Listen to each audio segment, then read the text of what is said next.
فأعوذ بالله السميع العليم من الشيطان الرجيم. بسم الله الرحمن الرحيم. لقد من الله على المؤمنين إذ بعث فيهم رسولا من أنفسهم يتلو عليهم آياته ويزكيهم ويعلمهم الكتاب والحكمة. حضرات عزیزو،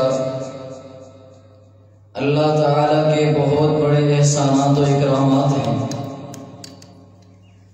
اللہ تعالیٰ نے اپنی کسی نعمت کا جو اس نے انسانوں کو دی ہے احسان نہیں جتلوایا. ایک نعمت اللہ تبارک و تعالیٰ کی ایسی ہے کہ اللہ نے قرآن مجید کے اندر ارشاد فرمایا لقد من اللہ علی المؤمنین اذ بعث فیہم رسولا، کہ اللہ کا بہت بڑا احسان یہ ہے کہ اللہ تبارک و تعالی نے ان کے درمیان آخری رسول جناب محمد رسول اللہ کو بھیج دیا. اور کیوں بڑا احسان نہ ہو، یہ نبی تو وہ نبی ہے جو ایک خاص علاقے یا ملک کے نبی بن کر نہیں آیا. جو رسول بن کر آیا تو تمام انسانیت اور تمام جہانوں کا رسول بن کے آیا. اس کی قدر کیوں نہ ہو، اس کے بارے میں رب تعالیٰ نے قرآن نازل کیوں نہ کیا ہو، جس کے بارے میں رب کا قرآن ارشاد فرماتا ہے وَمَا أَرْسَلْنَاكَ إِلَّا رَحْمَةً لِّلْعَالَمِينَ. حضرات، یہ میرے نبی جو سب نبیوں سے اعلیٰ ہے، ان کی نبوت بھی سب نبیوں سے اعلیٰ ہے.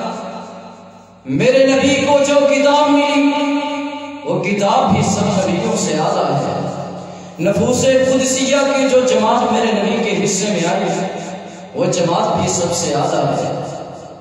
حضرات، میں کس پاک نبی کا تذکرہ کر رہا ہوں جس کے اخلاق کے بارے میں رب کا قرآن ارشاد فرماتا ہے وَإِنَّكَ لَعَلَىٰ خُلُقٍ عَظِيمٍ، جس کا چہرہ رب کا قرآن والضحیٰ کے طور پہ پیش کرتا ہے، جس کی زلفیں رب کا قرآن واللیل کے طور پہ پیش کرتا ہے، جس کا سینہ أَلَمْ نَشْرَحْ لَكَ صَدْرَكَ ہے، یا ایھا المدثر جس کی چادر ہے، صدیق جیسے جوان جس کے ساتھی ہیں تمام انبیاء جس کے مقتدی ہیں. یہ وہ نبی ہے جس کے بارے میں رب تعالی ارشاد فرما رہا ہے لَقَدْ كَانَ لَكُمْ فِي رَسُولِ اللَّهِ أُسْوَةٌ حَسَنَةٌ. یہی وہ میرا نبی ہے جس کی زندگی تمہارے لیے عملی نمونہ ہے. لوگوں دیکھیں میرے نبی کی زندگی کیا ہے، میری نبی کی زندگی میں اخلاق کیا ہے. حضرت انس بیان کرتے ہیں میں نے 10 سال کا عرصہ آپ کی غلامی میں گزارا. آپ کی غلامی میں 10 سال زندگی گزاری، آپ نے مجھے کبھی اف تک نہ کہا تھا. لوگوں ایسے تو نہیں، میرے رب کے قرآن نے اعلان فرمایا فَبِمَا رَحْمَةٍ مِّنَ اللَّهِ لِنْتَ لَهُمْ وَلَوْ كُنْتَ فَظًّا غَلِيظَ الْقَلْبِ لَانفَضُّوا مِنْ حَوْلِكَ. حضرات، آئیے فتح مکہ والے دن کے اوپر نظر دہراتے ہیں. میرے نبی علیہ السلام مکہ میں داخل ہوتے ہیں، فاتحانہ طور پہ داخل ہوتے ہیں. 10,000 کا لشکر ساتھ ہے، سامنے دشمن ہیں جنہوں نے میرے نبی کو مکہ سے بھگایا تھا. اور نبی علیہ السلام جب مکہ میں تشریف فرما ہے، ظالموں کے سامنے ان کا ظلم ان کی آنکھوں کے سامنے رقص کر رہا ہے، ان کی آنکھوں کے سامنے شرم نظر آ رہی ہے. میرے نبی کے پاس اقتدار بھی ہے، قوت بھی ہے، طاقت بھی ہے، اشارے کی دیر ہے. اگر چاہتے تو خون کی ندیاں بہا دیتے، اگر چاہتے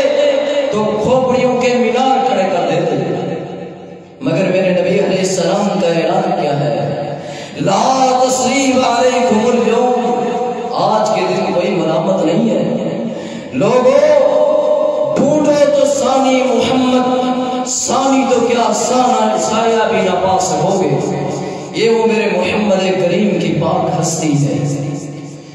لوگو یہ وہ میرے محمد کریم کی پاک ہستی ہے جس کے بارے میں رب کا قرآن ارشاد فرماتا ہے، یا ایھا الذین آمنوا اطیعوا اللہ واطیعوا الرسول ولا تبطلوا اعمالکم۔ حضرات اطاعت بھی کیسی ہے؟ اطاعت اس طرح جس طرح میرے نبی کے صحابہ نے کی۔ جب میرے نبی جماعت کے اندر اپنے جوتے اتار دیتے ہیں، میرے نبی کے وفادار بھی اپنے جوتے اتار دیتے ہیں۔ یہ وہ اطاعت ہے کہ جب حضرت ایوب انصاری کھانا کھانے کے لیے آتے ہیں، کھانا نہیں کہتے ہیں یہ کھانا میرے نبی نے نہیں کھایا تھا۔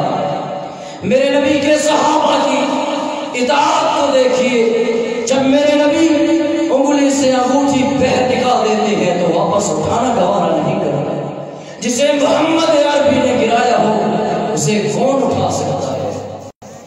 حضرات نبی علیہ السلام کی اطاعت، نبی علیہ السلام کی محبت ایمان کا حصہ ہے۔ حضرت ابوبکر کے سامنے جب ان کے بیٹے عبد الرحمن آتے ہیں، کہتے ہیں بابا فلاں جنگ میں تو میرے سامنے آیا تھا، میں نے تجھے اپنا بابا سمجھ کر چھوڑ دیا تھا، مگر حضرت ابوبکر کا جواب کیا ہے کہ بیٹے تو نے مجھے اپنا بابا سمجھ کر چھوڑ دیا، اگر تو میرے سامنے آتا میں تجھے اپنا بیٹا سمجھ کر نہ چھوڑتا، بلکہ میں تجھے دشمن رسول سمجھ کر تیری کھوپڑی اڑا دیتا۔ کی محمد سے وفا تم نے تو ہم تیرے ہیں، یہ جہاں چیز ہے کیا لوح و قلم بھی تیرے ہیں۔ وآخر دعوانا الحمدللہ رب العالمین۔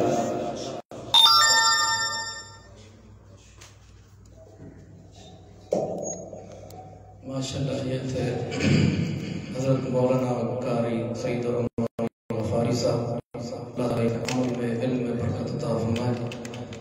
اب میں دعوت دیتا ہوں اسی جامعہ کا انشاءاللہ جو نعتی پروگرام شروع ہونے والا ہے، سب توجہ کے ساتھ بیٹھے۔